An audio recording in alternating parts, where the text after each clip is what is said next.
जिगर और बलराज अपने अपने ऑफिस के लिए निकल जाते हैं, जिसके बाद तान्या और उसकी सास घर के काम में बिजी हो जाती हैं। तभी रसोई में से तान्या के चिल्लाने की आवाज आती है। ओए माँ, बचाओ रे! उश, उश, उश, भागो यहाँ से! तान्या की आवाज सुनकर उसकी सास भी वहां आ जाती है। अरे क्या हुआ?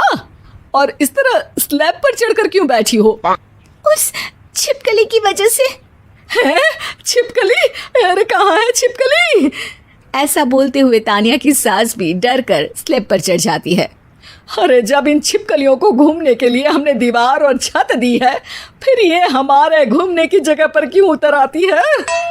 मुझे क्या पता, सामने बैठी है, आप ही पूछ लो ना, साथ में भगा भी देना। इस पर सास डरते हुए स्लैब पर बैठी बैठी ही छिपकली को भगाने की कोशिश करती है। हुश, हुश, हुश, अरे जा ना, वापस अपने घर जा। सासू माँ, छिपकली है, कुत्ता नहीं। अरे हाँ, छोटी सी ही सही छिपकली तो है, तो तुम ही भगा दो ना। तान्या की सास उसे स्लैब से नीचे गिरा देती है, जिस पर छिपकली तो डरकर भाग जाती है, लेकिन दोनों सास बहू के बीच टॉम एंड जेरी वाला खेल शुरू हो जाता है। आपने मुझे धक्का क्यों दिया? मुझे कुछ हो जाता तो? अगर वो मुझे खा जाती तो? अरे छिपकली थी, डायनासोर नहीं।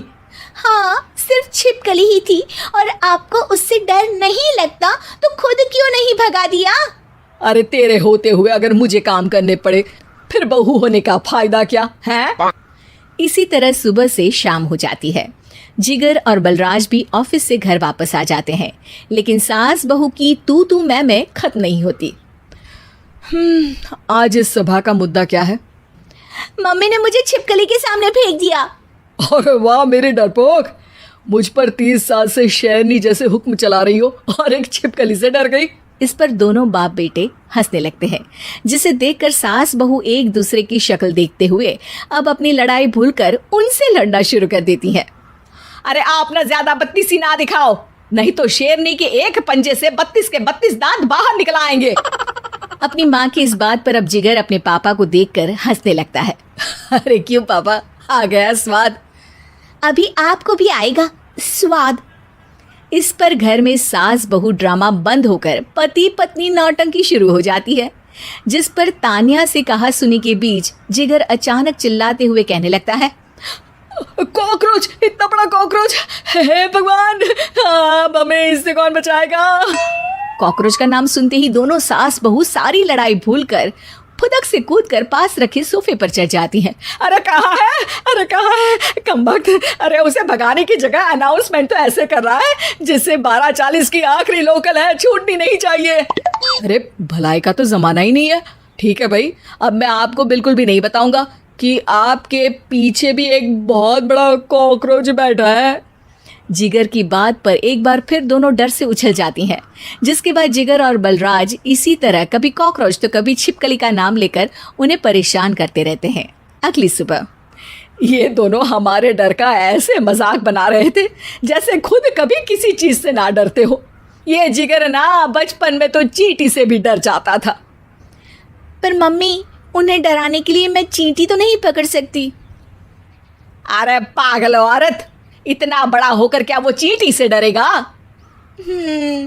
मतलब हमें बदला लेने के लिए कुछ अलग सोचना पड़ेगा। अरे वाह, क्या ब्रांड न्यू न्यूज़ दी है। सोचो अब। दोनों बहुत देर तक जिगर और बलराज को डराने के लिए अलग अलग तरीके सोचती हैं, पर किसी भी अंजाम तक नहीं पहुंच पाती, जिस पर तान्या की सास उससे कहती है। हम उन्हें नहीं डरा सकते, पर अपना डर तो खत्म कर ही सकते हैं ना। अगर हमारा डर खत्म हो जाएगा तो फिर वो अपने मजे के लिए किसे डराएंगे और इसी तरह उनका पचका हो जाएगा। हाँ, नाइस आइडिया, पर मुझे इससे डर क्यों लग रहा है? सास की बातों से डरते हुए भी वो दोनों अपने डर को खत्म करने के मिशन पर लग जाती है, जिसमें पहला कॉकरोच सामने आते ही वो डर कर भाग जाती है। हमसे ना हो पाई मम्मी, इससे आप ही निपटो ना। अरे क्या आप निपटो, साथ चल, नहीं तो तेरे ऊपर ना छिपकली गिरा दूंगी। हाँ बस, हाँ पहले छिपकली पकड़ कर तो दिखाओ। अरे यार चल ना। इस पर दोनों भगवान का नाम लेते हुए एक वाइपर लेकर कॉकरोच के पास जाकर डरते डराते उसे भगा देती हैं, जिसके बाद उनमें थोड़ी हिम्मत आती है और वो दिन ब दिन एक एक कर अपने हर डर पर काबू पाने लगती हैं। कुछ हफ्तों बाद, वाह मम्मी, आइडिया तो मस्त था। अब कॉकरोच हो या उसका बाप, मैं किसी से नहीं डरती। अरे शाबाश। और मैं छिपकली हो या उसका पूरा गैंग, सबके छक्के छुड़ा दूंगी। पर मम्मी जी, उससे पहले किसी को सबक सिखाना है। उसी रात जब बलराज और जिगर टीवी देख रहे होते हैं तो दोनों सास बहू प्लान बनाकर छुपके से उन पर नकली छिपकली और कॉकरोच फेंक देती हैं, जिसे देखते ही वो दोनों अपनी जगह से उछल खड़े होते हैं। अरे ओए माँ, छी छी, ये छिपकली कहाँ से आ गई? ओह, अब इस कॉकरोच को मेरे ऊपर से हटाओ ना। अरे क्यों बेटे, कैसे माँ याद आ गई? जब माँ को डर लग रहा था तब तो बहुत खिल्ली उड़ा रहे थे। ससुर जी, कॉकरोच से तो हम जैसे डरपोक डरते हैं, फिर आज आपको क्या हुआ? दोनों हंसने लगती है, जिससे जिगर और बलराज को भी उनकी गलती का एहसास होता है।